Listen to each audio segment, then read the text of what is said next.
Hello, everybody. Welcome to Mary Walter Radio. I am Mary Walter. This is not my work husband, James. Not yet. This is my friend Howard Bernstein. Howard, by the way, for people who don't know Howard, I wrote it all down. He is a broadcaster. He is a news anchor. He is a meteorologist and an avid DIYer. How'd I do? Pretty good. Right now, I'm Uh, not working, but I'm doing the other stuff. So, and by the way, if anybody's not working, let me just give you this bit of advice. It can be demoralizing. It can be tough, but staying creative and productive helps. I also do some volunteer work. In fact, tomorrow morning, I'm driving for the DAV. So they're a service that provides rides to veterans who can't get to or from the hospital. And I do that once a week oh, now I where I love live. that. So that's one of the things I've done. Habitat for Humanity, unfortunately, does not have a chapter in the county I live in. So it's a little far for doing that, or else I would be doing that as well. I play some pickleball and I renovate my house, which is built in 77. So that's what I've been doing. And of course, we had some great snow showers today. So that's just always fun. I'm a kid in a candy store when it snows. Yes, I saw some of your posts on Twitter, by the way. You can follow him on Twitter at HBWX. All right, follow him on Twitter. I saw there was some snow in Altoona. I Yeah. saw you posted that, and we did not get any snow here at the northern Jersey Shore, but I know somewhere like the mid Jersey Shore down in Ocean County, they saw some snow Yeah, there were showers. a few flurries around Philly and down even in the DC area had a few flurries. But, the heavier stuff, the really bad stuff is like from Cleveland up to Erie and Buffalo, those lake effect areas are getting pounded. But, it's teaser snow because we're going to warm up, it'll melt. And if you like snow, you Right. like skiing, this is just teaser snow in my term for it. Yeah, I may have to ask you some questions about that. But before we get there, just a little housekeeping. Hmm. If you have not subscribed to the channel, please do. Please like the podcast when you watch them. You can go back on YouTube and see previous appearance by Howard and some other guests as well. Also, just sometimes some of the shows are just me and James. We have a great time because you guys, the viewers, ask a lot of questions and you make a lot of comments. And we really, really love that. The audio is available on Apple Podcasts and Spotify as well. I'd like to thank Tom Dadak and you, Pret66, for subscribing to the channel, and Mike Buxta for saying he wishes I had my own show on Sirius XM. That makes two of us, but I don't think that's Is going to that a happen. tough nut to crack? You know what? Once people are entrenched, they don't go anywhere. You know what I mean? Like they've had the same people forever and ever and Right. ever. Because I know Willie Jolly, I think he's been doing his show for like 15 years there. Yeah, they don't leave. So because you can work remotely at Sirius. So That's a a nice lot of perk. other stations, a lot of radio is perpetually 20 years behind every other industry for whatever reason. And now that it's all run corporately, we all know what that's like. So the corporate, it's run by bean counters in an office in, Chicago or Philadelphia or wherever they happen to be, a big corporate office, and they tell all the stations all over the country what's going to work best for them. Just one size fits all. Exactly, exactly. Because like the same thing that plays in Altoona will play in Philly, right? Of course. So, and then the people on the ground, I find management on local levels is usually comprised of men who were picked last for dodgeball. So, they have like a little bit of power and they don't know how to wield it, and it's usually not a good combination. So, like, there's a There's some truth station, to that in television too. yeah, it's Some weird, truth. right? No, but there are some similarities with these big companies, and they just want to try to monetize and they're trying to make money, right? These are businesses that are trying to make money. And I saw something earlier today that showed the advertising revenue in radio over the last, I don't know if it's 5 or 10 years, has basically gone from 16 to 8 billion or something, like cut in half. Right. So, but the old internet thing, digital ads are going more targeted. So radio and other broadcasting is seeing less of the pie than it used to. Yeah, it's a huge one. There's a station that I just did a couple days on, and they wanted to know, they had heard about me. They have an opening. I have a good friend, not a good friend, but I have a friend who works there. He's a good radio friend. We bond a lot, uh, and he works there, and he advocated for me. And they went back and they found old audio. They got audio from corporate for me filling in on a national show, and they wanted me on, and locally, like, we really like you, and apparently they really loved me and they thought it was a perfect fit. Corporate won't let me work remotely, but I'm not moving across But the there's no country. reason for that, right? I I know, mean, it's so dumb. years ago, I was doing some radio for Wash FM, right, in the DC Oh area yeah, when I was at Channel 9. So we had what's called a Comrex box. So this that's what I box, have. Yeah. right, so it basically takes your sound, turns it into little bits and bytes, sends it up line in no time, right? It all happens almost, you sound like you're there, right? Other than somebody saying you need to be there, there's no logical reason for No. you to physically be there when you can be anywhere. And you've proven that by the fact that you're filling in all over the country from your seat in Right. New Jersey. Well, it's a double-edged sword. Corporate has all of this office space that they've already paid for rent-wise, so they want bodies in it. That's That's their the first problem, not thing. your problem. I know, but the second thing is that I think it on a local level. Now, this local level was fine with me working locally, remotely. They were totally fine with it. So it came from corporate that I couldn't work remotely for them. But a lot of times on a corporate level, the boss, like it's a control issue. They want to see you. So I don't know, whatever. Anyway, it is what it is. So let's say hello to everyone who's here. Let's Hi, see. everyone. Bill's here. We've got Steve from Now Tax USA. We are the leaders we have been looking for. Greetings to our charming conservative leader, Mary Walter. Thank you. I appreciate that. My buddy Jerry, howdy do all. Porchview Farm is here, says hello. Now Tax USA says, is anyone going to complain about global warming when we are having cocktails under a palm tree on the Hudson River? Yes. Yes. Yeah, there are some. You're right. And by the way, my degree is in atmospheric science, so we'll talk about global warming if you want to. I'm one, and Mary knows this. So I'm one who actually, I don't ever want to say you believe in something, because if it's science, it's science. You either understand it or don't. You believe in things that can't be proven, like God's existence. You believe in that. But global warming, there's a science behind it. So that's not a belief to me. It's an understanding. That's all. Okay. So I think there are semantics maybe at play, but the terminology from my perspective, and look, I know there are people who don't think it's happening or don't buy into the science. And there are people who buy into the science, I think, too much. So if it's happening, which I think it is, right? What are we going to do about it? How do we mitigate it? How do we adapt? So that's how I approach it. But anyway, sorry. Well, Porchview Farm says her aunt got 2 feet. I think she means snow. Otherwise, it's not that impressive. Carter, what do you know? I'm here. Very interesting. Carts and I go back a long ways. A long ways. Carts and I go back. So do Shore Essentials and I go way back. Gregory's here. I've got 2 feet too, but it didn't snow here. We all have 2 feet. That's good. All right. So before we get into everything, I do have a weather question for you. All right. See if I can answer it. Sure. So there's El Nino that we have this year. And I know last year when we went out west skiing, they had a ton of snow. Oh, it was unbelievable. 2 years ago, they had like no snow. And that's when I broke my leg, because it was bad conditions, because they didn't have enough snow and they never should have been open. And I'm sorry? You're blaming the conditions. It was like skiing in mashed potatoes. Where were you? And Montana. Okay. And it literally just caught an edge of mine, and I went down, and it was such a stupid, simple fall, cracked my leg right in half. Well, no, it didn't go all the way. It went halfway across. It didn't crack my leg in half. All things considered, it was a very easy break, as breaks like that go. Yeah. Right. As 6 weeks in bed could have been worse. So this year, though, so last year there was a ton of snow. We went out to Idaho. There was snow. Montana was getting tons of snow. Now I hear we're back to 2 years ago with El Nino, where they're not going to get a lot of snow. They're going to have warmer than expected temperatures. But on the East Coast, the mid-Atlantic states are going to be getting a lot of snow. Well, is that true? Here's where it gets tricky, right? The storm track looks more active from the southeast up the East Coast, right? So more precipitation. The question is, will it be cold enough for that precipitation to be frozen as opposed to liquid? And that's where things get more dicey, because we've got this cold spell right now. I think it's, I don't know if we hit 30 today. If we did, that was about the high.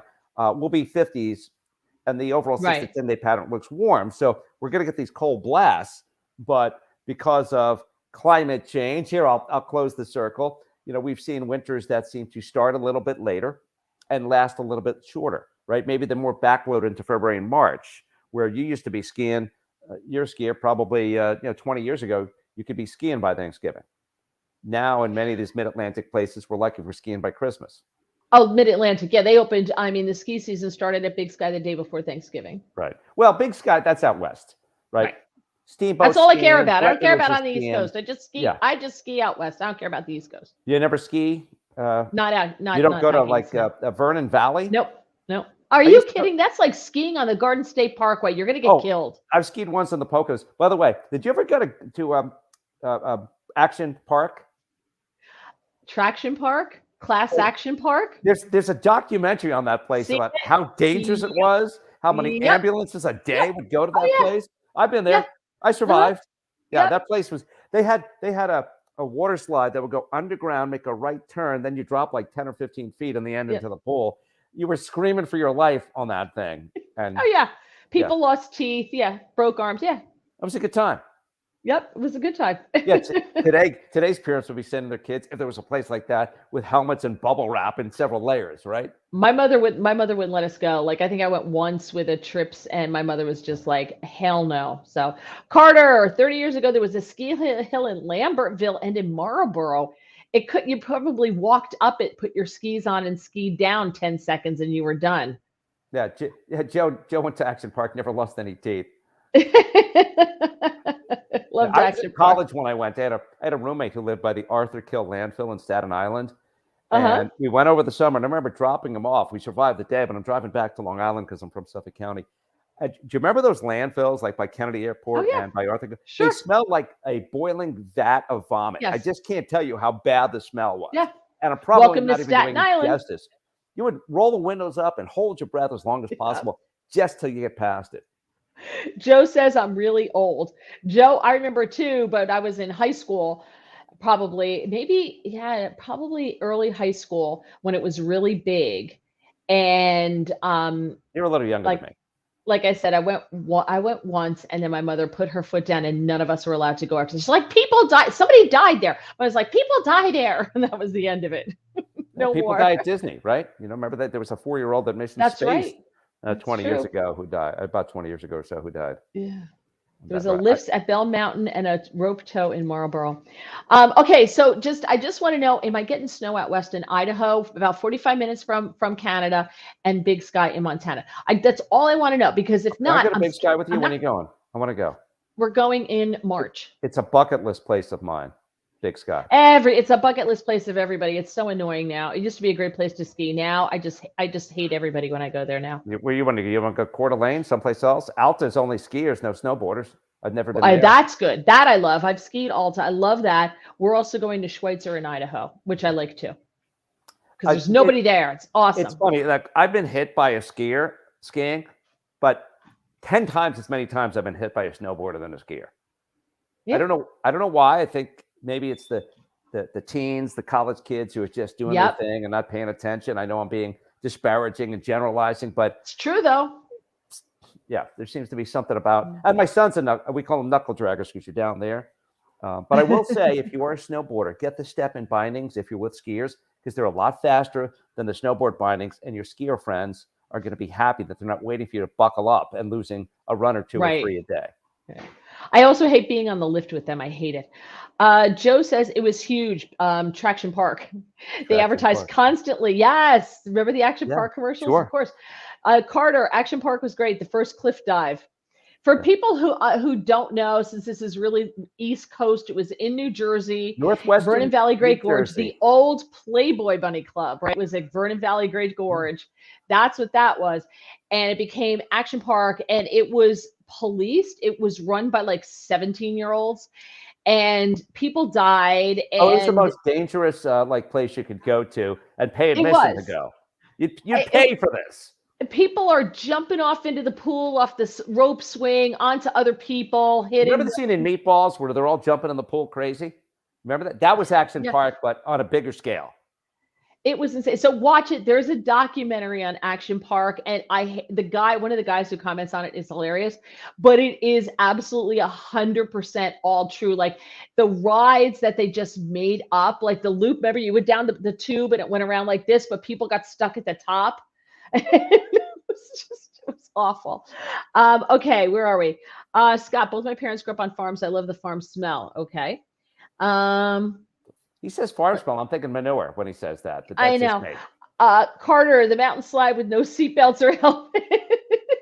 Yes. And the only thing you have is that little thing. My husband almost got thrown out of The Action brake, Park the back in little the day. The brake brake was controller. just this Yes. little thing, and people would go flying off of it because there was the sides weren't high enough, and you got going too fast. I mean, the mountain slides now at least are like rails, so they're sort of like in the. You can't get out of the Nothing. track. There were no rails then. You would Nothing. nothing. No safety precautions whatsoever. Oh, and it wasn't There like were there were nets or bumpers. I mean, if you went out, you were landing hard on the ground and the rocks or whatever.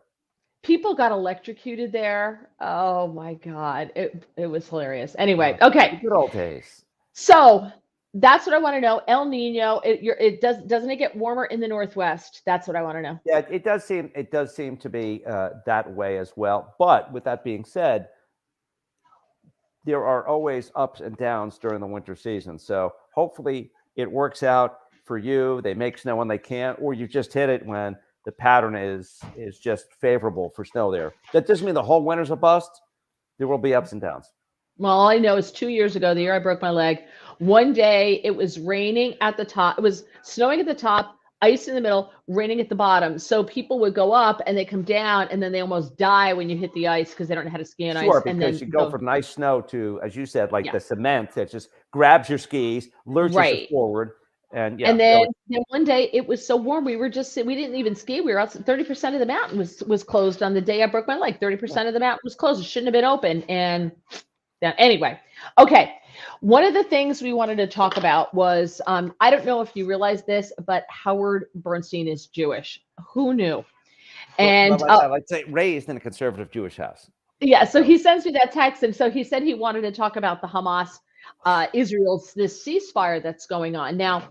Israel is claiming that Hamas has broken the ceasefire, violated the terms of the ceasefire, because they have allegedly handed off a family, a mother, a father, and two little boys. And you saw one of the boys, I think is 9 months old, 10 months old, something like that.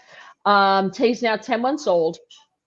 And his brother, who is 4, I want to say, maybe younger than that, a 4-year-old brother. And they were both redheads. And you saw the pictures when the devastating pictures, horrible, of the mother crying. And she's trying to hold the boys in a blanket close to her. And apparently the father's alive, but he got hit in the head with a hammer. So they apparently traded that entire family to another terrorist organization. They're using they don't know where all of the hostages are.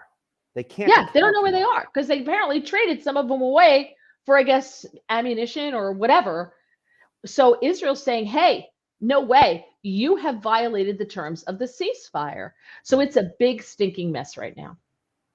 No, exactly. Go for it. Douglas says they get kids and moms and they get terrorists back, right? So it's 3-1. The people that Israel's releasing have been convicted of committing crimes. They weren't taken hostage during a terrorist attack. Yet Israel seems to be the bad guy. I am this past 7 weeks now it's been. Can't believe it's been that long. Whatever it's been, to hear the rhetoric internationally, to hear the rhetoric from our own elected people, to hear what's going on in the college campuses. My dad told me when I was a little kid, I must have been 9 or 10. He said, "People are waiting for you to fail for no other reason than what your last name is." And I look back like, man, he should have said, "People waiting to kill me for no other reason than what my last name is." Right? I don't think he was strong enough, and it's mind-boggling to me the level of hate, anti-Semitism, the acceptance of it. That if it was another group, right? If it was African Americans or whatever, I mean, it's just it's mind-boggling. It's crazy. These universities, by the way, Mary, I was on TV for over 30 years. I'm a First Amendment free speech supporter.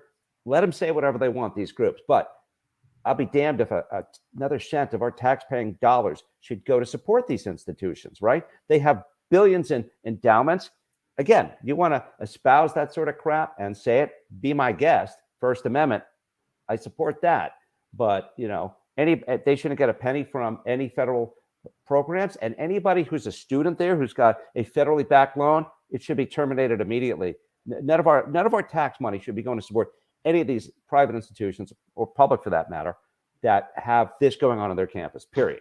And I think there was a senator, was it Hawley? Somebody was trying to introduce legislation for this, but it's just mind-boggling to me how anybody could tolerate it, however anybody could make a moral equivalence to Israel and Hamas. It just, I don't understand it. I don't know where it's coming from. I don't know how it happened, and it's clearly coming. It's been in the works for a long time. We have an entire generation that has been purposely indoctrinated and not educated.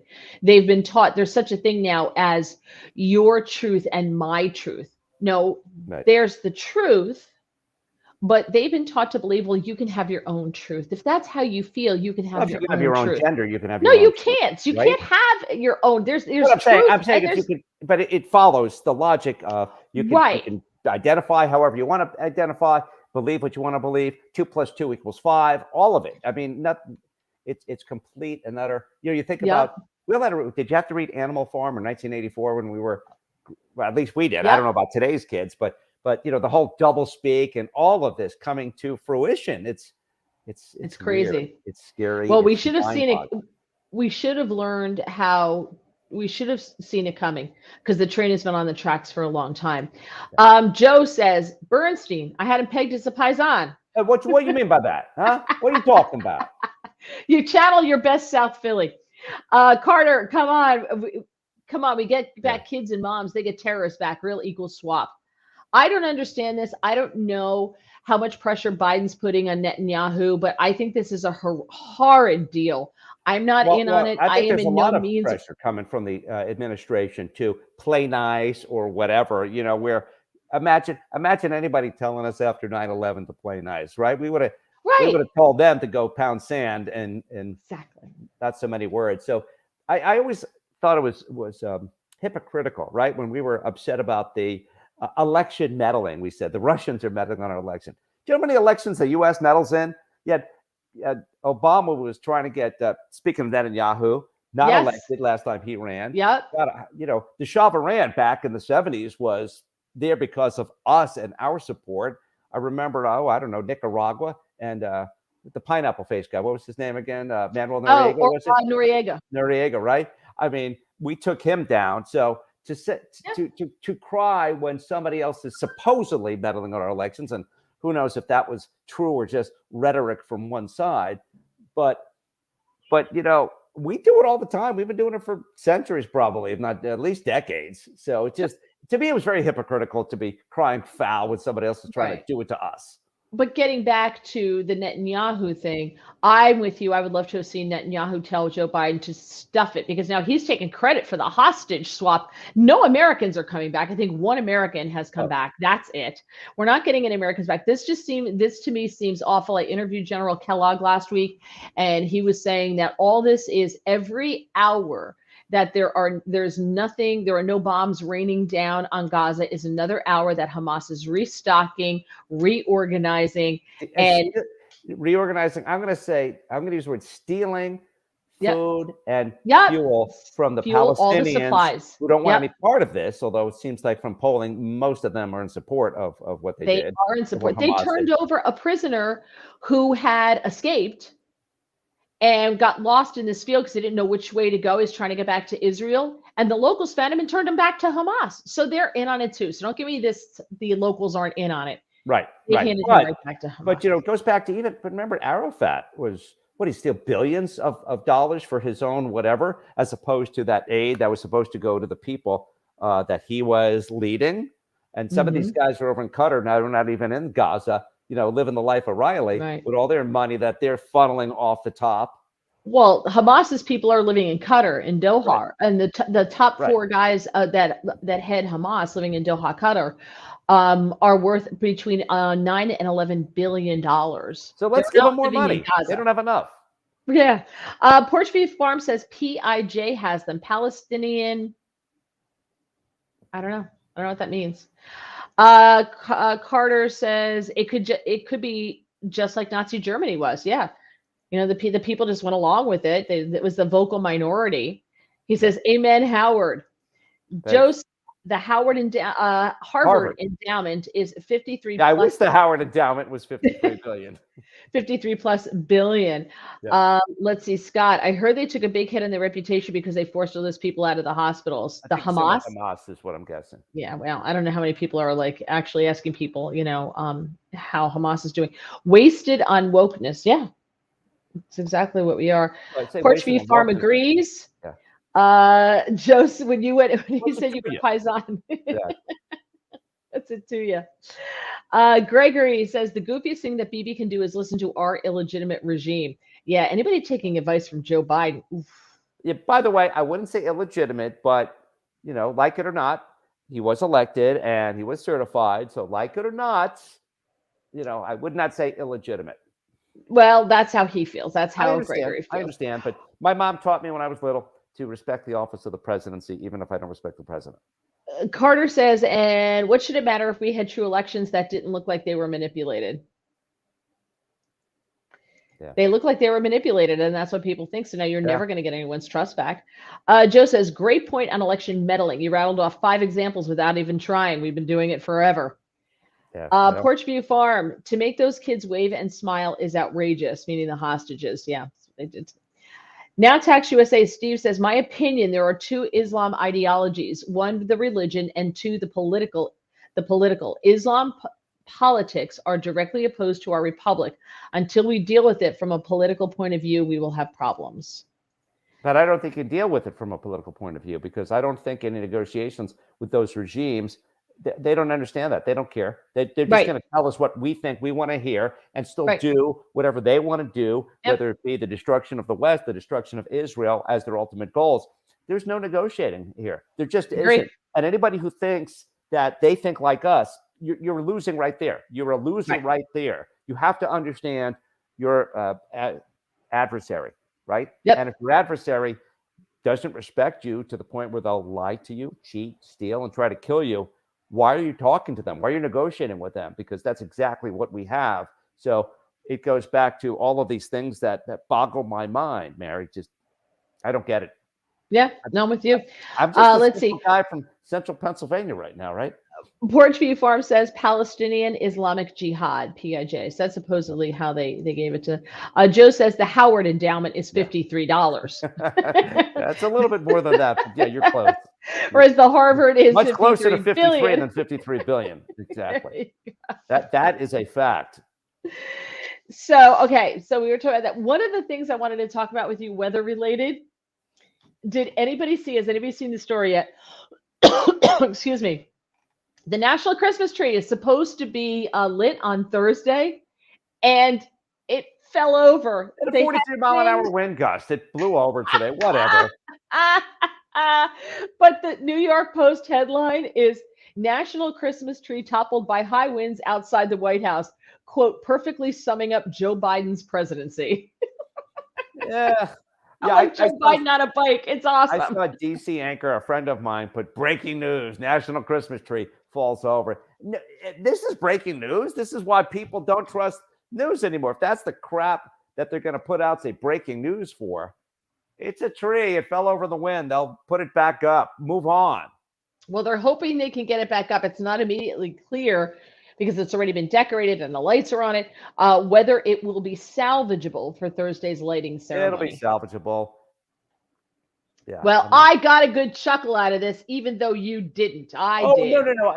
I hear what you're saying. And yes, it's chuckleable. I'm not denying that. It's but chuckleable. Chuckleable. Yeah, that's a new, look it up. It's one of the, I think it's going to be one of Webster's top new words of 2023. You'll hear about that in a few weeks.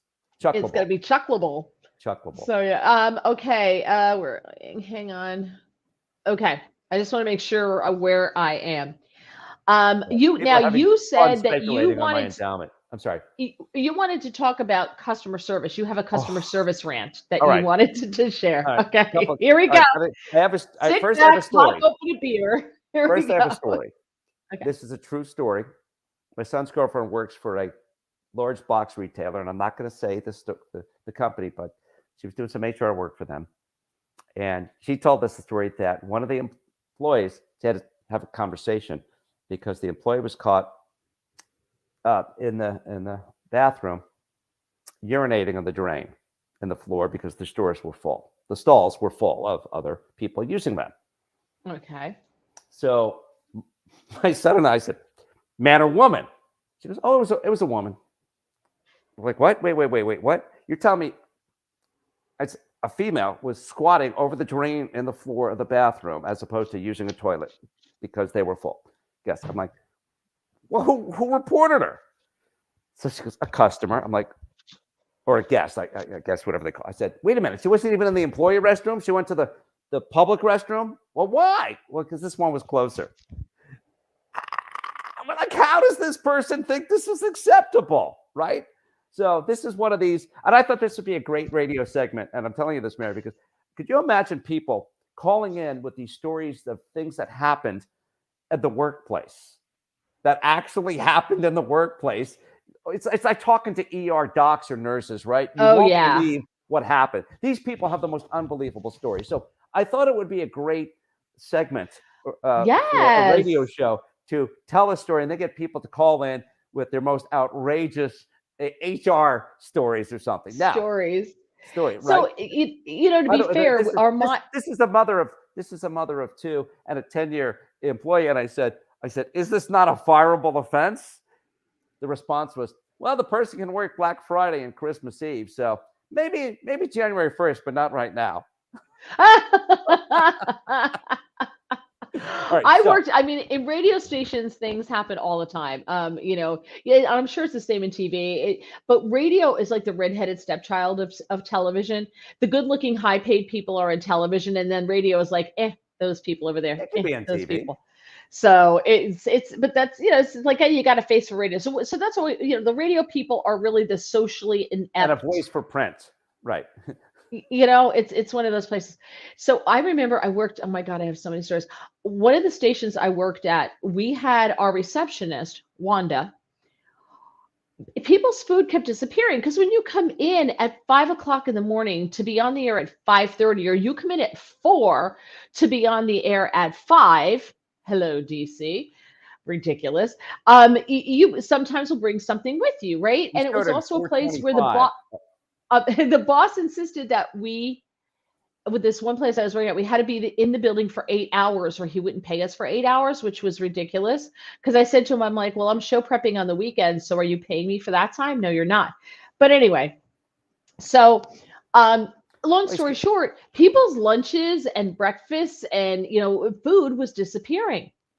And so people would go to the reception, go, Wanda, like, could you put out a note or something? Food's disappearing from the refrigerator. She's like, oh, what are you missing? I'm like, well, I always had a Diet Pepsi that I drove home with to keep me awake.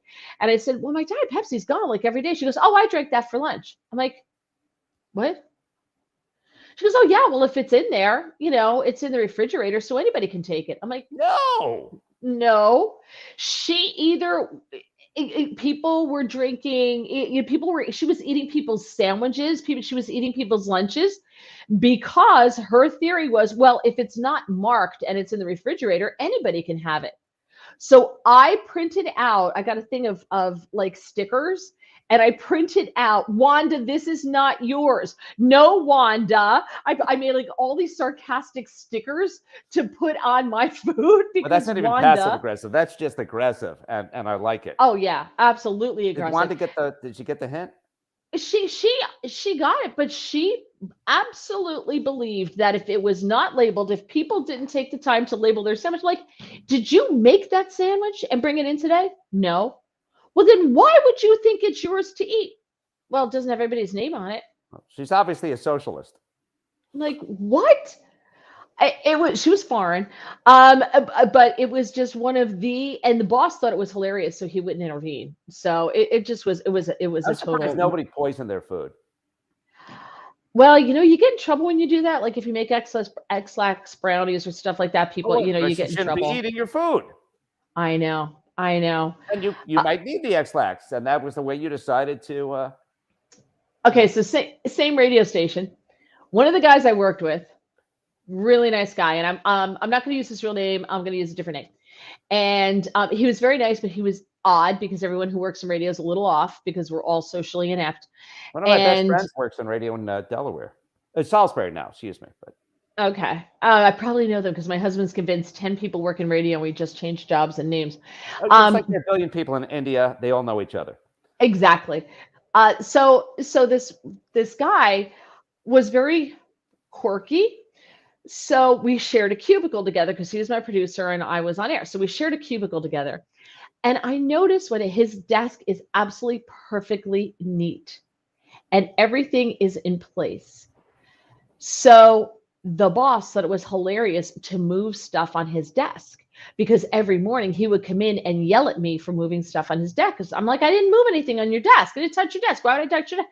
So it would spark fights because I had a very sick, weird, twisted boss who thought it was hilarious when we fought, when everybody fought with each other. He thought it was hilarious. So he would do things for somebody else to get blamed for it to spark a fight. That's how dysfunctional this place was. So my coworker started labeling everything. So he had David's phone, David's chair, not his real name, David's, like inbox or whatever it was. Like Right. or just put his name on it, David's, right? And so I used to call him Dave. He's like, that is not my name. My name is David. I'm like, okay, Dave. So when he told people that, people of course started just calling him Dave instead of David. Just So to tweak him.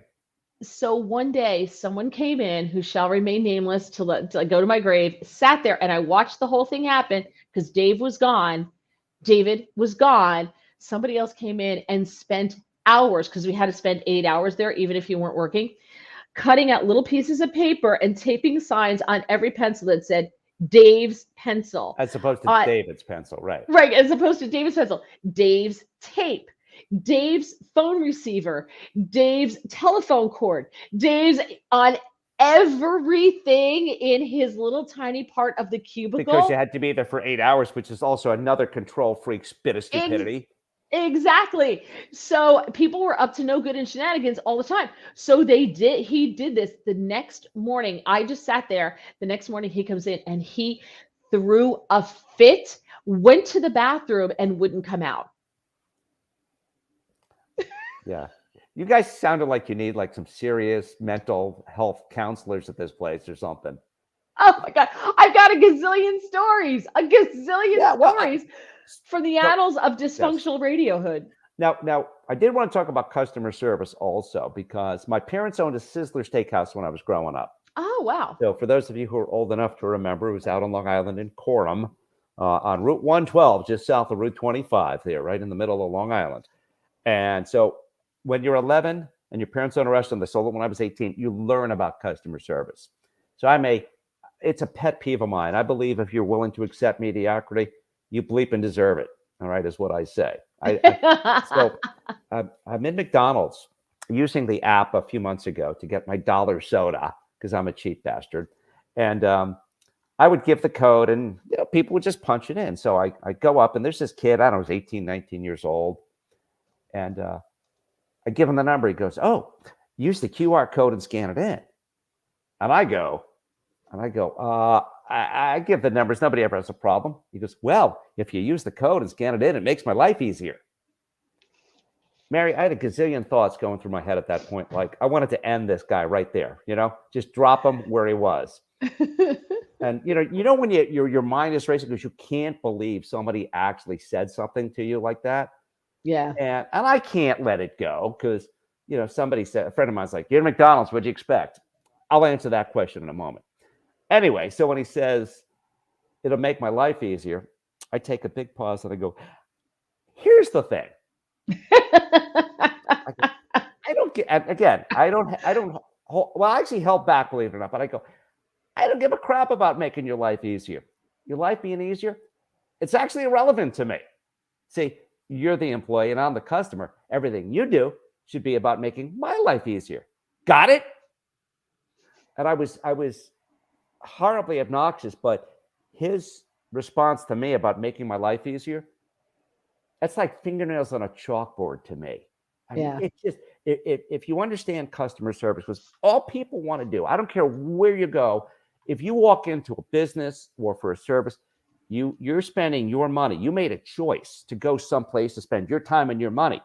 You just want that place to respect you and make you feel appreciated that you chose them and not somebody else. It's that simple. It doesn't matter if it's $2, $20, $20,000. You want your time and money to be respected. And if it isn't, you're out of there. At least I am. I'm so simple when it comes to it. So anyway, the mediocrity thing was, I refuse to accept it. Oh, the McDonald's, and that's why I don't put up with it at McDonald's. I won't put up with it from a car dealership. I won't put up with it anywhere. And so the question is, does this kid, did he learn a lesson from what I said to him, or does he just think I'm some big a-hole? And I'm guessing he didn't learn a lesson. Yeah, he probably posted about you on Instagram or something. Exactly. But there's so many times I have faced people who have, the sense of urgency of a South Alabama postal employee, who just don't want to do their job, or, the other pet peeve. Oh, that's not my job. Wow, that's another one that just, you want to get under my skin? That's a perfect way to do it. Push my button. And I will get off on my rant here, but I wanted to share a couple of things with you, because it's just no way to treat anybody who's a customer or client. So, all right, rant over. Yeah. No, listen, I agree with you. The problem is like I just went through it with our cable company, because apparently one day last week at about 11 o'clock in the morning, they had a big surge. It looks like if you go to like the outage thing, the big surge, and they locked us out of all of our email accounts. And it took my husband in a tranche of 2 separate calls over 4 hours, probably close to 5 hours, to actually get a human being on the phone. Yeah. Well, when I lived in Montgomery County, and I had Comcast for a while, the best way I found to be dealing with them was to call the county's office of cable. Now, each cable company, for those who have cable, there's a franchise agreement. So there's a franchise authority. If you complain to the franchise authority, which in Montgomery County was this office of cable, Comcast, they don't want anything negative on their record when they go for their franchise authority, when they go for the renewal to the franchise authority. So when I would complain to the franchise authority and not Comcast directly, God, I would get taken care of quickly. I'd get about half a dozen follow-up calls to see if everything was good. Meanwhile, if I went down to Comcast or called them, I was just another schmo on the line who got treated like crap like everybody else. So that's how I got results. It's kind of pathetic that I had to go that route, but I found something that worked. So I would always complain to the franchise authority. It should be listed on the bill. I don't see if you ever have a problem with any of them. Yeah, well, next time. But they told us that because we didn't put in a secondary email contact, that we lost our email account or something, because we don't have I didn't give them another, because you had to give them an email address, right, not associated with them. So you had to give them another provider, like an email address with Gmail or something like that. And I was like, get the hell out of here. I'm not giving you, or a phone number. Right. I'm like, no, I'm not giving it to you. So they said because we didn't do that's why we got locked out of our accounts, and now we can't retrieve them. We can't get them back because we didn't put in a secondary, a way for them to send a code to. Yeah. Round and round, but it turns out that they did it to a lot of people. Went through it because I posted about it on Twitter. I take right to Twitter and I tag them right out on Twitter all the time, and usually get a response. But several people, let's just say, got back to me and said, I have the same problem. I'm like, were you ever asked by a company to take something down? I've been asked by a radio station to take down comments about this exact same cable company because they wanted to sponsor, and they had originally asked me to do it. And I said, I won't do it. I will not, sponsor them. I will not read an endorsement for them on the air because they're crap. So I will not do it. And then they asked me to take down all my comments about them from my Facebook page. I'm like, how about if I just make it private, which is what I did. Well, Enterprise screwed us when we rented a car back in June. We were storm chasing, and they told us we were having a problem with it and we're coming back. So they go to the Little Rock airport because they're open on a Sunday, and most enterprises aren't. So we go there, or Saturday, whenever it was. And they didn't want to swap out the car. I guess it was Saturday because Sunday's a busy day for them. So we did everything Enterprise told us over the phone with their car, was kept, I'm in the left lane. It goes into turtle mode, and you got to get over it. It's like a nightmare. Right. Anyway, so I record a video. I put it out there. I'm like, we're doing everything they're saying, and they're not being nice to us. What are we supposed to do?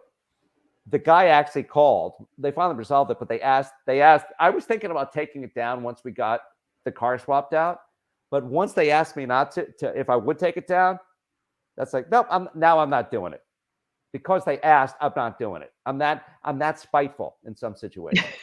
I did that with Nestle, where I had bought a bag of I had a coupon and I bought a bag of like like little small Kit Kats, because it was when actually last year when we were going skiing, I bought like a little, like the bag of small bags of Kit, and it was filled like this far. So it was sitting on the windowsill and I see the light coming through it. It was like filled like this far, and the bag was like this far. So I took a picture. I'm like, and I just took a picture. I posted. It was 80% just air. Air. I'm like, I think there's something wrong with this bag. And I posted and I tagged them on it, and they're like, they reached out to me right away. They DM'd me. They said, we're going to send you a DM or DM us, whatever. I did. I sent them the picture, and I showed them the bag's not open. Showed them the bag's not open. This is what it's for. And they're like, that's not right. And they sent me a coupon for like, I don't know, $5-10 or whatever off their product. But good for them. They stood behind. And I made it right. And I then posted on there, I said, I posted an update, a separate update, and I posted on that thread that they made it right, because I thought that was the right thing to do. So, all right, we've got some comments. Let's see what we have here. Joe says, comment on their social sites. Companies respond to bad comments quickly, except for this cable company. They do not. And they even have their own hashtag. And, that they. You old enough to remember Lily Tomlin doing the sketch where she was the phone operator, and she said, yes, we're the phone company. We don't care. We don't have to. Exactly. That's how I feel about Comcast sometimes. Was that from Laughing? What is that from? My God, I'm dating myself. Porsche View Farm, I message CEOs through LinkedIn. It gets results. Joe says that's a great idea. It is. Carter, I still can't get my Twitter account back. I'm a bad boy. You should try again. Yeah, try it again now that Musk owns it. You might get back.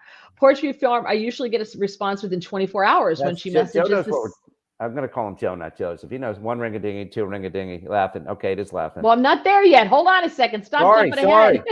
There are people who won't see the video, and they're going to listen to just the audios. They're not going to know what you're talking about. Porch View Farm says, I usually get a response within 24 hours. Here we go. Joe, one ringy-dingy, two ringy-dingy from laughing. Right. Scott Weiner, if you're dealing with Samsung to buy a new phone and you can't get the credit card to go through, it's because a piece of information is left. To be really nice to get them fixed. Okay. Carter said, as far as Twitter goes, I tried. I guess I still get the lefty watcher on my account. Well, I don't want to know what he did to get banned. I know, Carter. So God only knows what he did. So do we call it now? It's called X now. But I go to X. I don't go to Twitter anymore. But if I want to tweet something, do I want to X something now? I have no idea. Do I send out an X instead of a tweet? I think so, but everybody. I don't know what tweets. The terminology is now. Joe said, "See, it depends on what gender you identify with." Joe says, "See, I told you I'm old." Okay, one more thing I want to talk about very quickly here in like the 10 minutes we have left. Two different polls have come out, and I thought that they were really interesting. One of them comes from the Wall Street Journal, and they asked respondents whether they believe, quote, the American dream still holds true. The American dream being, if you work hard, you'll get ahead. Does that still hold true? Here are the responses. Just 36% says it does hold true versus 18% who said it never held true, and 45% said it once held true, but not anymore. So the majority don't believe that that's true anymore. Well, I can't believe 18% think it never held true. I mean, maybe because I'm a little older and I saw my parents with a business and stuff. I've always seen people that, if you work hard enough, if you develop something, I mean, look at our lifetime, the Michael Dells, the Bill Gates, the Elon Musk, all of these people who built massive companies. They were disruptors. They came up with ideas that changed everything. Craig McCaw, right? He was the guy behind the cell phone. If you really want to go back, I forget what the pager company was he had at the time. But these were things that changed how we live. So I don't know where these 18% of the people are living right that said it was never true. Now, is it more difficult? Bidenomics wants to tell you that, yeah, inflation's coming down. Okay, sure. But what about the prices? Because they're still up here. It costs us how many thousands of dollars more now than it did 3 years ago, just to have the same quality of life. And I don't think in most cases our salaries have risen commensurately. So I think that's where a lot of that comes from, Mary, where people are feeling it. They see it every time they go to the grocery store. Yes, the price of gas is coming down.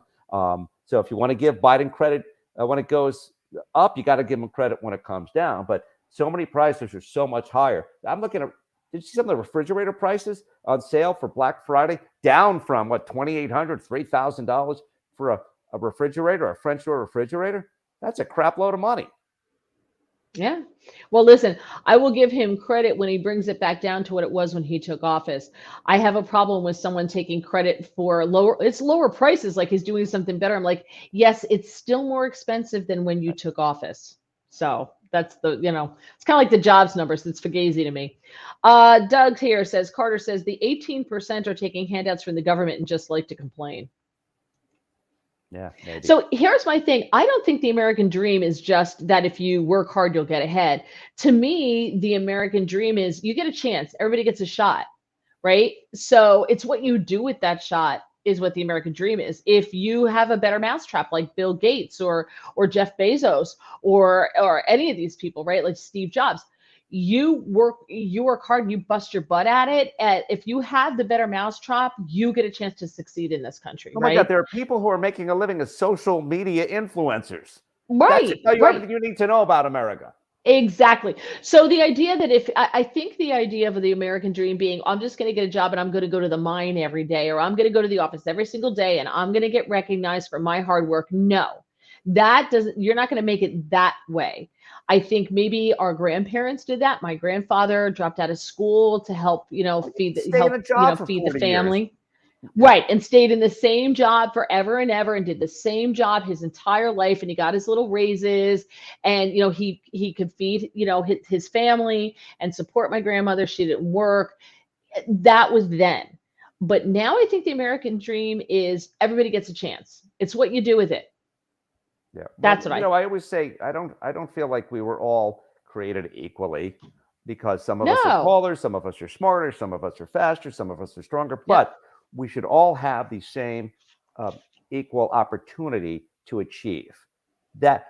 There shouldn't be an equity in the output. There should be the equity in opportunity.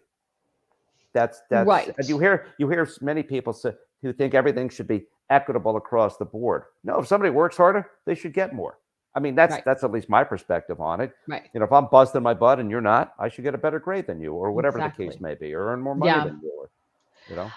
Joe says the American dream absolutely exists. I'm living proof. Youngest of 8 parents, first generation immigrants, lost my dad as a teenager and had nothing. Wow. He said, my story could only happen here, the greatest country the world has ever seen. Pete, kids nowadays want everything now rather than spending a lifetime accumulating those things. That's very true. You see them now, they get on and they all sit in the front seat of the car. I don't know why, but they do. And they all complain about, I just went to the grocery store and I spent blah, blah, blah, blah, blah. And I'm like, okay, the really long fingernails, sweetheart, that manicure costs easily $80 every 2 weeks. The tattoos, how much were they? The lip injections, how much were they? Tattoos on their body. Yeah, so they're paying for a lot of extra stuff. They don't understand that your 20s are when you struggle. We all had roommates in our 20s, right? I lived when I got. I was 23 when I got married, so my wife was my roommate. But it did help keep the cost down, because we we just married her. I was living my first roommate when I got out of college. I got shipped off to Fort Worth, Texas. I didn't know anybody. I wound up getting an apartment with the woman who was the bank teller because she was the only person I knew, but she was my age and she was really super nice. So, Fort Worth is cool. I like it a lot better than Dallas. So, and so she was my roommate. We're still friends to this day. I was in her wedding. She was in my wedding. It worked out great. But I didn't even have a bed. I slept on the floor to save money because I had my car loan to pay off and I had my rent and I had my student loan to pay.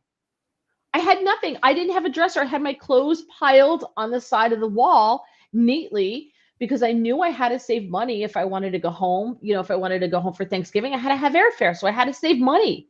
My These first people, job, they don't do it. I had an apartment. I had a plastic table holding my 13-inch TV. The plastic table cost $1 at a garage sale. I had two of these little bar stool things, the short little stools that I got at Walmart, and I had a mattress on bed rails. That was it. This was a 2-bedroom apartment. That was it, which I think I was paying $299 a month for in 1989. I was living just outside of Gainesville, Florida. So, Yeah. yeah, But no, they don't. so, To Carter's point, I think he's right. They want everything right now. They think I got out of college now. You should pay me a ton of money because I'm valuable, and they think they are deserving of all this. Oh, that was Pete's point. I think he's absolutely right. yeah. Um, God forbid they struggle and achieve something, because somebody was asking about a class. They were worried about in a broadcast meteorologist group. This kid wasn't sure about it because of the math, blah, blah, blah. And everybody's like, well, he could always do this. He could always do that. I'm like, no. Tell that kid to go for it. Tell him to get out of his comfort zone, because he may have to go get tutoring. He may have to work hard. But when he passes that math class and gets a grade and achieves, it's going to be that much sweeter, because he right. went through the struggle to achieve. And when you go through the struggle to achieve, that achievement just has a sweetness about it that if it's handed to you, you just can't appreciate. Oh my God. When I bought my first couch, by the way, we were married. And when I got my first couch, and for our first home, I was almost 40. And I was in my 40s when we bought our first couch. We sat on the floor for years. But I was like, oh my God, I have a couch. This is so exciting. Carter says, I would like to see a survey of what percentage of the population makes their day by just complaining and being negative. My son calls those folks members of the professionally offended class. Exactly. I wish there was an edit key, an edit after I hit send. Yes, proofread beforehand. There you go. Porchview Farm. I watched the Capitol tree lighting today since I now live in West Virginia. The fourth grader and his essay made me so happy to be an American. I thought it was on Thursday. Capitol, as opposed to the White House. Oh, as opposed to the White House. Thank you. By the way, I did a story years ago about how much gas and energy they're wasting, basically, or it goes into. They take this tree, it could be 75, 80 feet. They truck it thousands and thousands of miles, right? Why don't they just plant one, right, and have it there? But, it just seemed to me, for all these people talking about being green, the amount of energy and pollution that goes into transporting a perfectly, as I put it, carbon sequestering 75-foot Douglas fir to get it on the lawn of the Capitol for a few weeks. And I actually spoke to a guy, a professor at the University of Maryland, who helped me calculate, if the truck gets X miles per gallon, how much carbon is it emitting into the atmosphere? So it's a good point. That's an excellent point. I had fun Let's with that see. Scott says, it occurred to me sometimes. He says, sometimes it occurs to me that you're the only one with the problem and everybody else and all the other customers are fine working with no problems. Well, that sometimes happens, right? Carter, a funny thing in the restaurant business, high school kids want to go directly to be servers instead of learning the ropes by bussing tables. You can't get bussers except for immigrants who want the job. I didn't know Carter was now in the restaurant industry, so this is news to me now. That's not a fun job, bussing tables, because you got dirty food and liquids and stuff. It's again, my parents, when they owned the restaurant, if somebody didn't show up, phone rang, I had to get my ass down there and wash dishes or cook or whatever the case may be.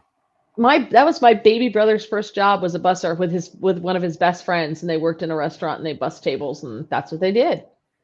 Actually, my husband did that. I think he bussed tables, or he was a bar back or something. And he wasn't old enough to be with alcohol, but he could do that. Joe, when I was 21, was working in advertising. I billed at $125 an hour, and I made $17.5 Who the hell was making all the money then? It must have been the owners of the agency, not you. Yeah. Joe says the fourth grader's essay was outstanding. I'll have to look it up now. Do we really need 2 government trees? There's a lot more than 2, because each state has their own tree also, it seems, in the Capitol, if you've ever been there. So there could be every state that wants to, but there's the one giant one, and then you got all these little ones all over surrounding it. Right. Well, I know in the White House, there's a tree in the blue room, I guess it is. When I saw it, it was in the blue room, and each state has their ornament on it. Like each state is represented. You have to find your state's ornament on the tree. I know they did that, but each state having a tree is something else.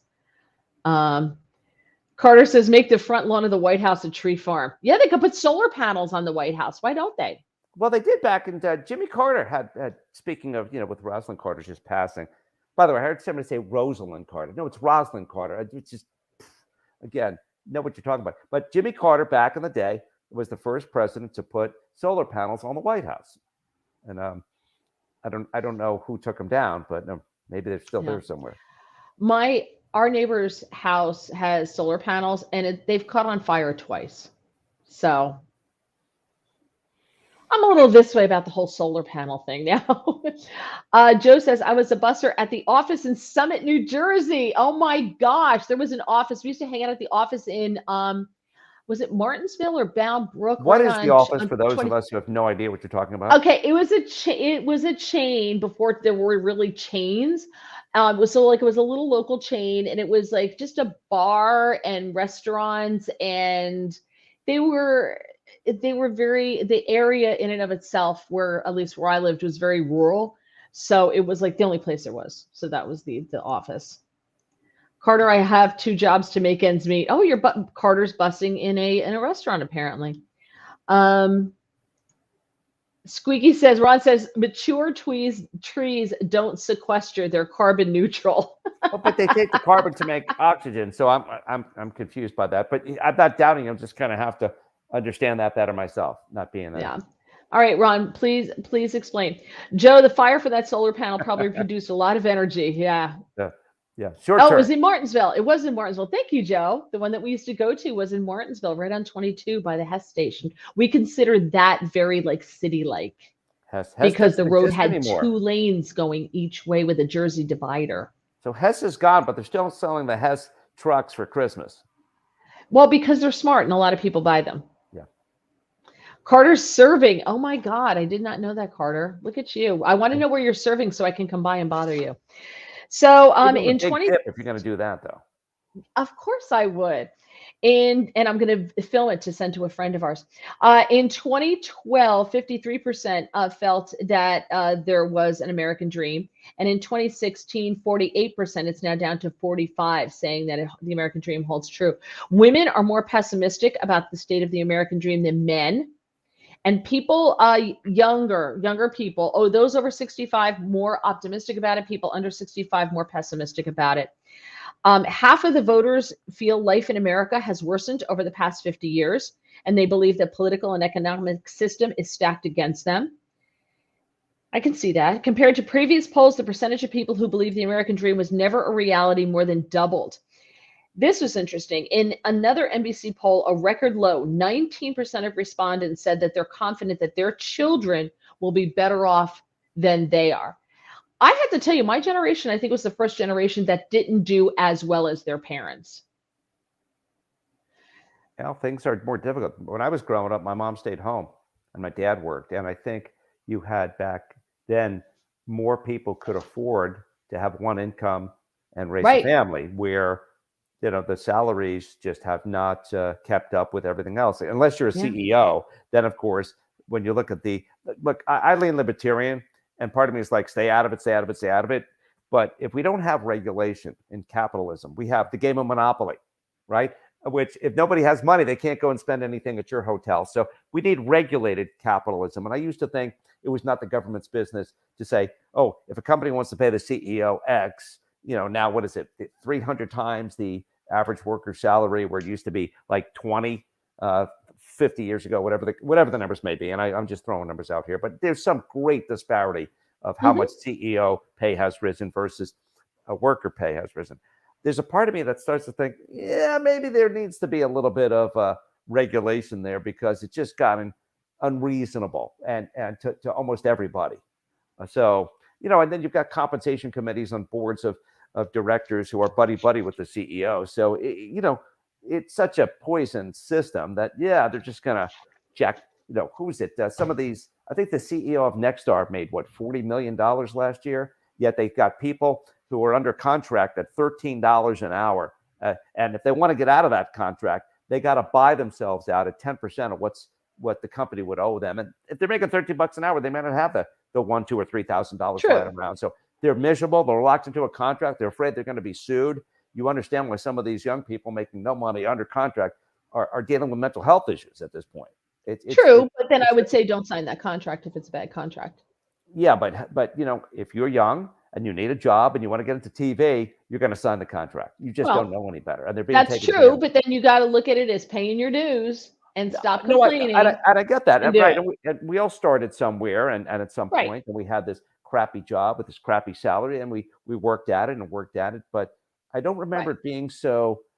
I don't want to say usurious, but there's so much of an advantage with these boilerplates now that the companies, because there's so few of them, have over these workers. And I was never in a union until I got to WUSA and DC, SAG-AFTRA, and my feeling was I didn't need to be in a union until I saw what was going on, and where you're going to be abused, right?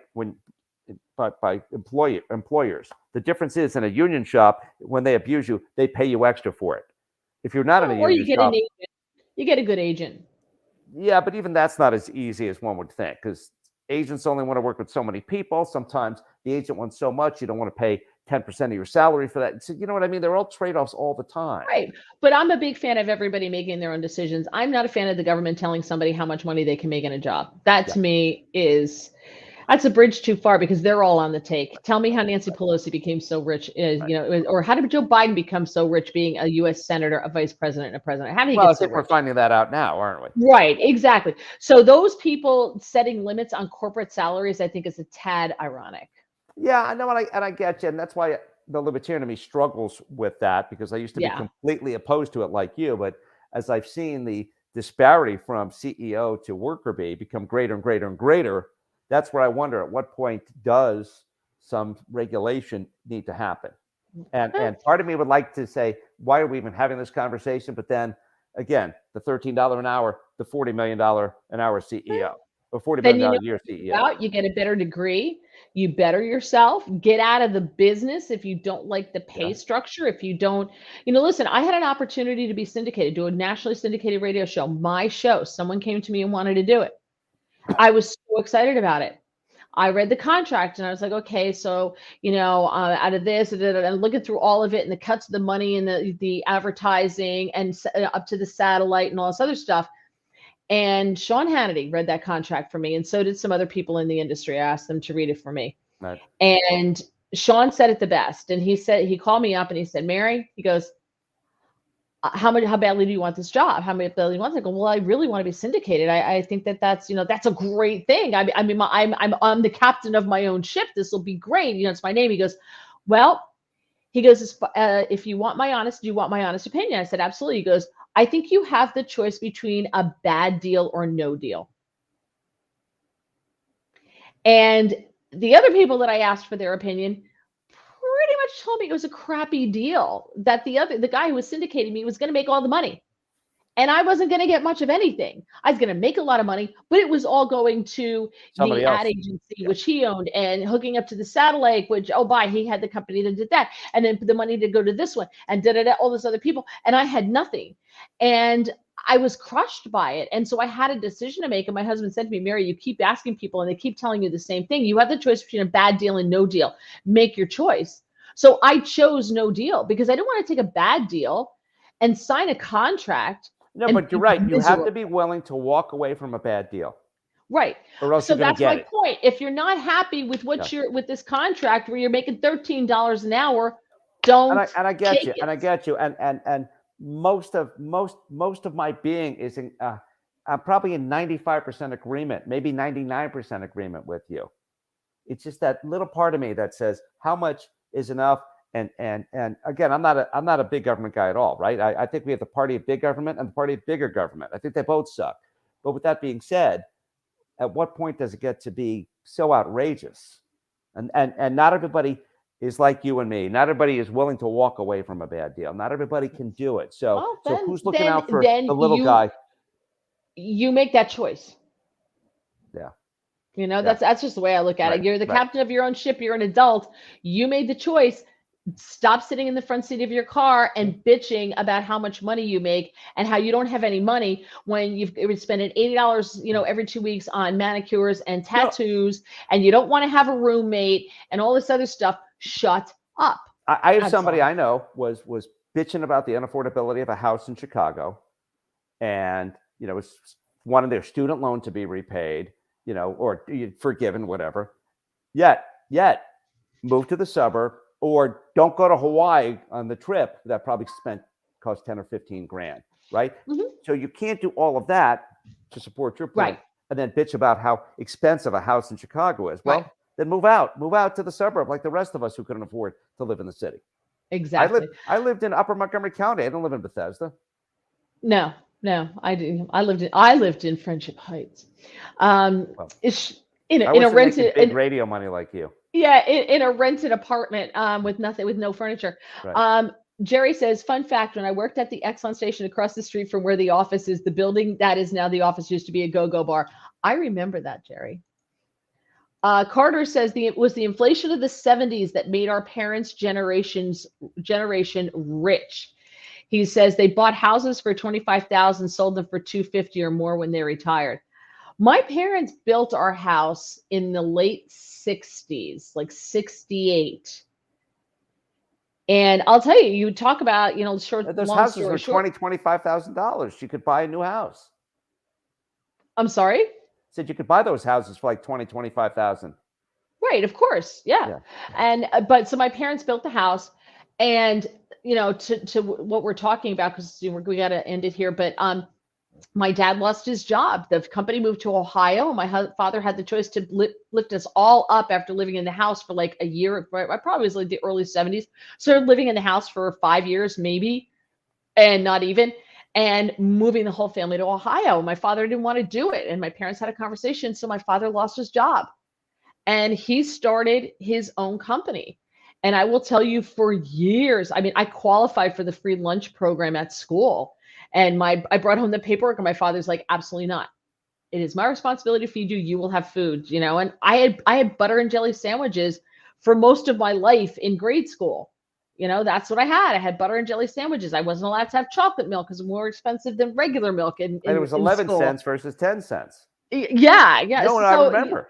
Right. So I was, so we sacrificed. And I knew my parents said to us all the time, I'm sorry, we can't afford that.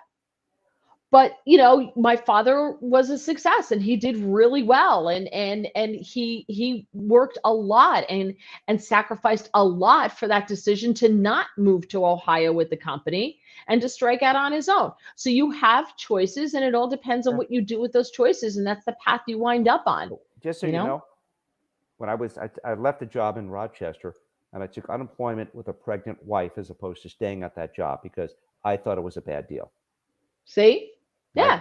I left WSA after 20 and a half years because what was once a great job was no longer a great job, and it wasn't about the money. It was affecting my mental health, and I needed to get out of there. Right. So I walked away from a good position and a good salary because I've been in the car. You're driving to work. You're wondering how you're going to get through the next 8 hours. Right. But the point of all of this is we all have choices, and some people make choices in life that make them the CEO making $40 million a year. Other people make choices in life, given with what they're given, whatever the genetic lottery hands you as far as brains, brawn, looks, whatever it happens to play into it. Some of them wind up on TV in a sweet gig. Sometimes it's where you went to school. You've got a great alumni network. Sometimes it's who you happen to meet on the subway. There are all these things that play into it. Chance encounters, my God, could change the course of your life. Right, exactly. Gregory says, in terms of possessions, I'm doing better than my parents. They lived in apartments all their lives, and my wife and I have a house in Central Virginia. Well, that's good. Joe, Howard, I too am a big fan of Mary's points on this topic. Market determines what anyone makes, whether LB James or someone making minimum. There have never been more great jobs out there. Yeah. And listen, in my industry, would I like to be making more money? Would I love a full-time gig? Yes, but unfortunately, I chose to stay in an industry I should have gotten out of decades ago, but I stayed in it. Had I gotten out decades ago, I probably would have been better off in life. I probably would have been making a lot more money in life. What would you be doing? If you weren't doing Well, this. I had an opportunity to go the corporate America route and I didn't take it.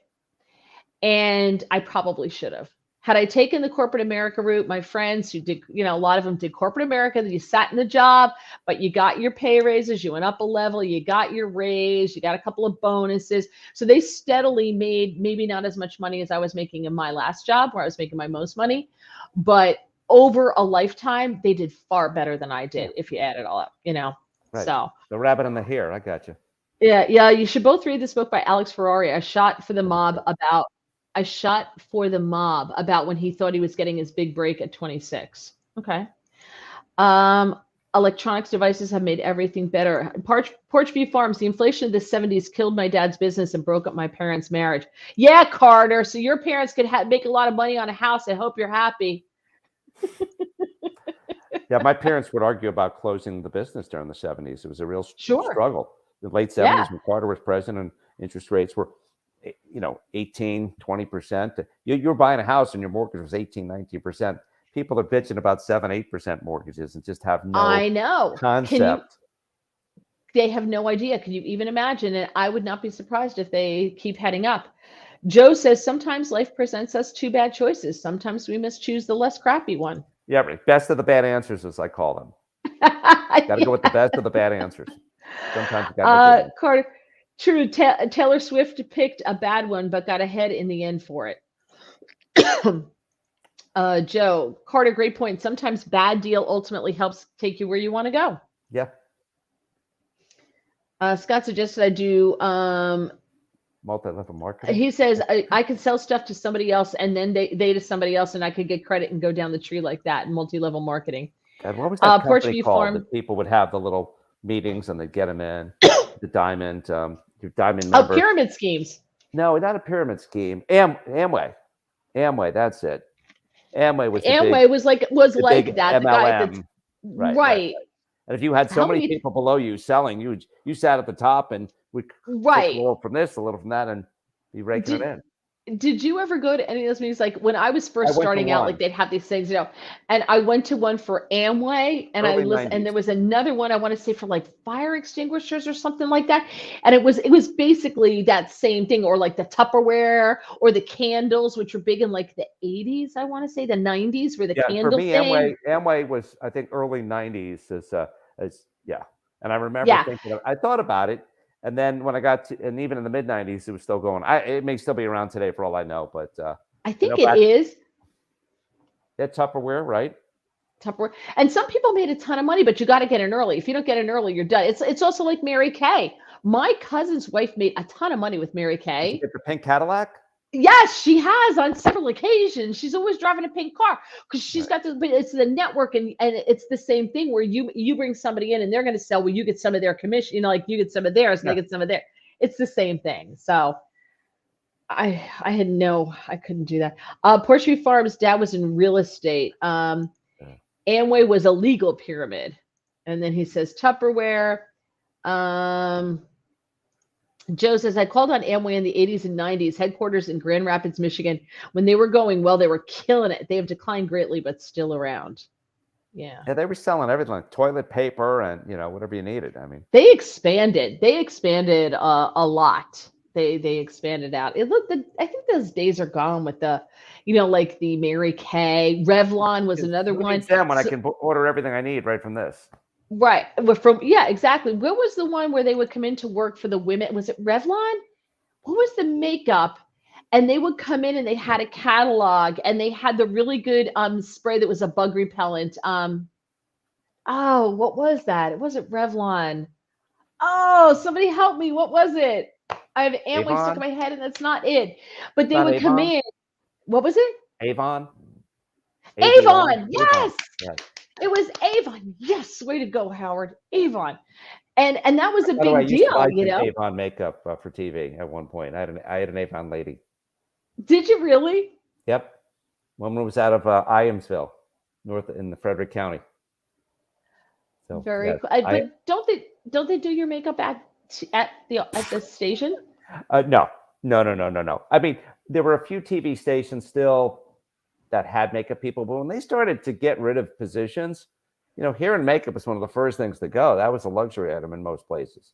So maybe at the network they do some. I'm sure WABC. I've been I don't know. I'm not even sure WABC anymore. They have makeup people. That's Okay, one of the top stations in the country. When I was, not that we're going off on a channel, when I was at Fox News, I was at, the Fox News channel, and it was amazing. And it's still supposedly the same way. And now I know News Nation is doing it too, but they send a car for you, they bring you in, and you would spend a half hour in hair, an hour in makeup. I think it's pretty obvious that Fox News has makeup people. They put the individual eyelashes on you, right? So I would always tell my husband, I'm going into the city, so you need to come in to take me out to dinner because I'm going to look fantastic. Right. We're going out to a show too, so exactly. No, we couldn't afford shows. Now Tax USA, pulling seniority. In 1965, my school lunch was 25 cents, and the high school lunch was 75 cents in Fairfax, Virginia. Amway just has too many competitors, as Howard just showed with his phone. Many doing the same thing and doing it well. In 80s, Amway was the only show in town. Amway had some good products like Amsoil, the first good synthetic. Oh, Amsoil, I guess. Amsoil is still a great product. Is it? Amsoil, yeah, it's a great oil, like Royal Purple, Amsoil. So if you are looking just to put like synthetic stuff in your car, some people get the Pennzoil Platinum, whatever, but Amsoil is like a premium version of synthetic oil. Gotcha. All right, we got to get out of here. We're way over time, but this has been such a fun conversation. Thank you so much, Howard, for doing this. I really do appreciate. I felt very privileged. Not that you called me, but you actually called me back. This is the second time I've been with her. So everybody gets like one shot, but when they call you back, like when you make a guest spot for somebody filling in on the radio, right? Hopefully they're going to call you back. That means they must have liked you, or they're so desperate nobody else was available. But I'm going to go with they must have liked you. Well, we had you on a couple of times, if I remember correctly, when I was on in DC. Let's see. Joe says, both great as usual. Thank you so much. Appreciate that. Follow Howard HBWX on X or Twitter or whatever the hell you want to call it. I don't know. Like you were doing some dance or like the Macarena. X, Twitter. Carter just called you. Porch View Fun says, this has been fun. Carter called you a returning champion. I like that. That's a good label. That's a good label. That is a good one. And let's see, who is this in the last minute? Gregory says, good show as usual. All right, guys. Thank you, everybody. We will be back with you on next Tuesday. Maybe James will be back. Hopefully, James will return to us. He had something he had to deal with this time around. So, of course, he is not here. So, all right. Thank you, Howard. Today in for James. That's right. Yeah, I should make a sound that says, and now Howard Bernstein in for James Rabick. Play a role with James Rabick. James Rabick. Like they do. All right. Thank you so much, everybody. Take care. Bye-bye.